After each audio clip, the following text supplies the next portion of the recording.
Our genes do not eliminate the need for hard work. They clarify it.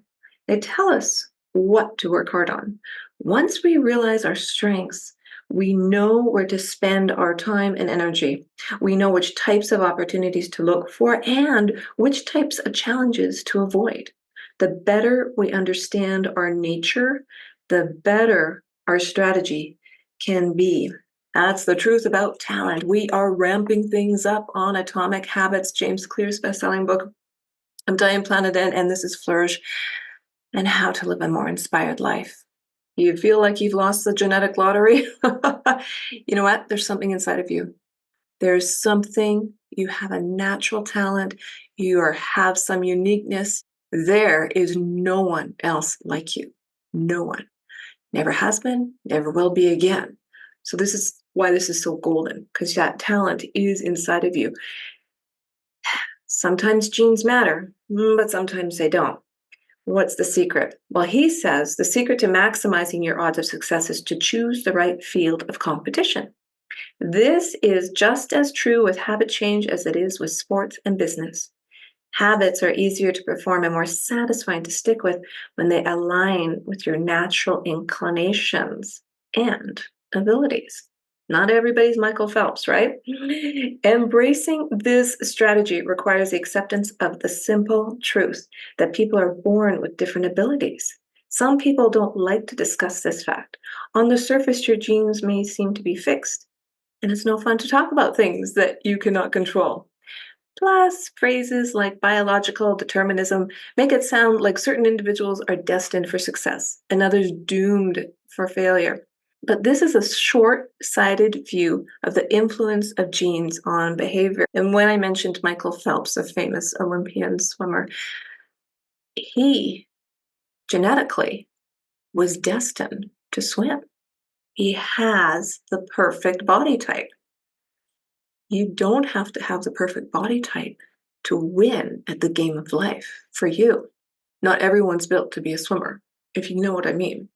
He goes on to say, the strength of genetics is also their weakness. Genes cannot be easily changed, which means they provide a powerful advantage in favorable circumstances and a serious disadvantage in unfavorable circumstances. Our environment determines the suitability of our genes and the utility of our natural talents. When our environment changes, so do the qualities that determine success. And this is true not just for physical characteristics, but for mental ones as well. Competence is highly dependent on context, right? So if you are not 7 feet tall, you probably will not be a basketball star. Similarly, if you specialize in one thing, for example, he wrote a book all about habits, he can talk about that fluently, but he might not be able to repair a car. I don't know. I'm just giving you for instance, right? The people at the top of any competitive field are not only well trained, they're also well suited to the task. And this is why, if you want to be truly great, selecting the right place to focus is crucial. Genes do not determine your destiny, they determine your areas of opportunity. And he quotes Gabor Mate here. Genes can predispose, but they do not predetermine. The areas where you are genetically predisposed to success are the areas where habits are more likely to be satisfying. The key is to direct your effort toward areas that both excite you and match your natural skills, to align your ambition with your ability. Well, how do you figure that out? How do you put the odds in your favor? The first place we're going to look for an answer is by understanding your personality. Ooh, that's spicy. Your genes are operating beneath the surface of every habit. Indeed, beneath the surface of every behavior. Genes have been shown to influence everything from the number of hours you spend watching television to your likelihood to marry or divorce to your tendency to getting addicted to drugs, alcohol, or nicotine. There is a strong genetic component to how obedient or rebellious you are when facing authority. how vulnerable or resistant you are to stressful events, how proactive or reactive you tend to be, or even how captivated or bored you feel during sensory experiences like attending a concert. That is fascinating. And I will link in the show notes an entire series I did based on my Queen's University experience about personality traits. And it's abbreviated with the word OCEAN.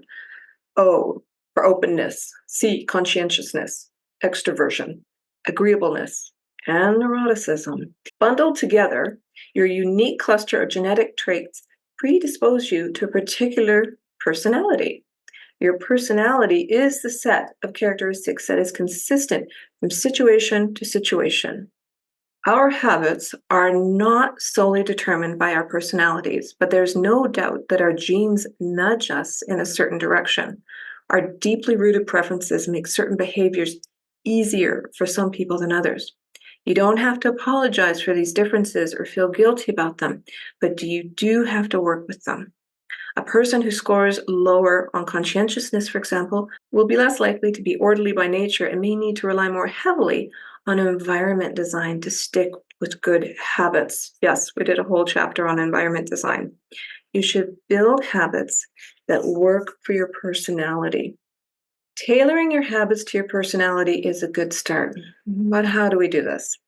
Learning to play a game where the odds are in your favor is critical for maintaining motivation and feeling successful.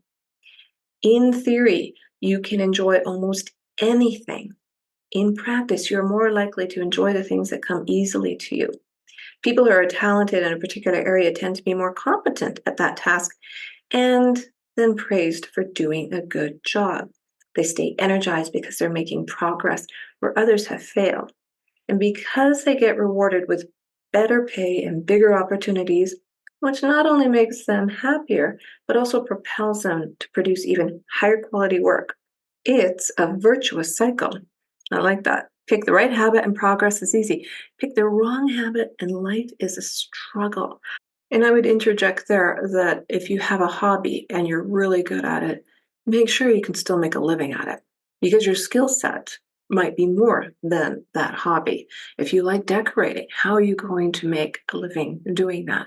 If you enjoy cooking, fill in the blank because then it won't feel like a hard work, but also think deeply if you can make that twist and do what you love.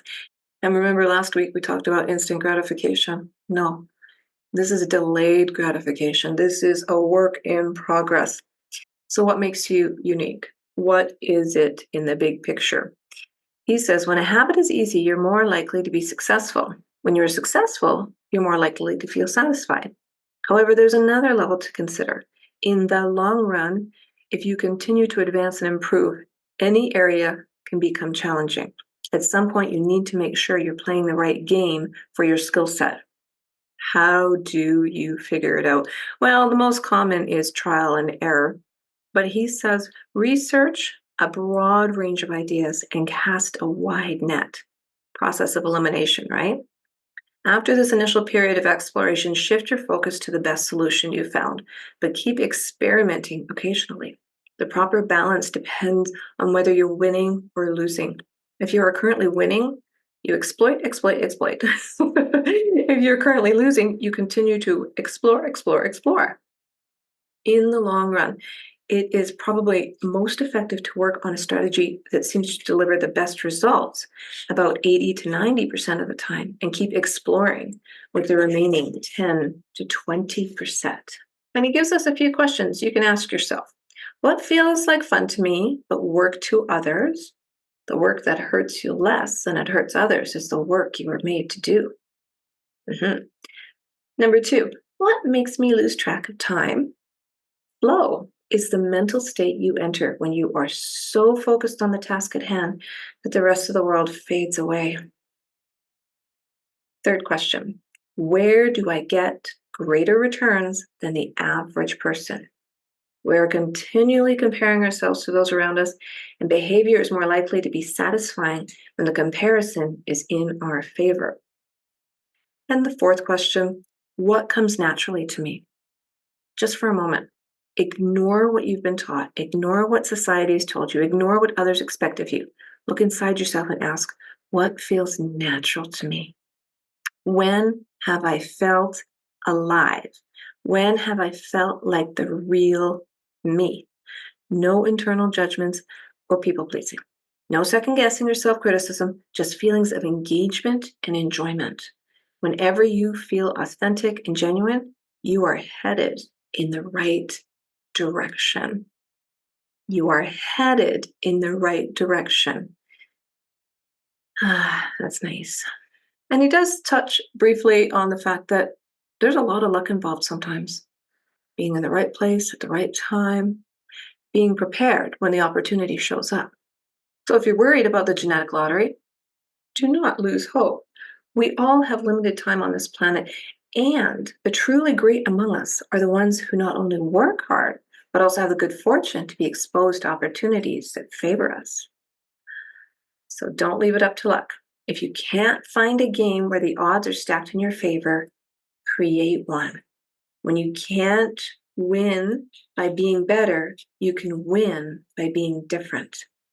By combining your skills, you reduce the level of competition, which makes it easier to stand out. You can shortcut the need for a genetic advantage or for years of practice by rewriting the rules. A good player works hard to win the game everyone else is playing. A great player creates a new game that favors their strengths and avoids their weaknesses, Specialization is a powerful way to overcome the accident of bad genetics.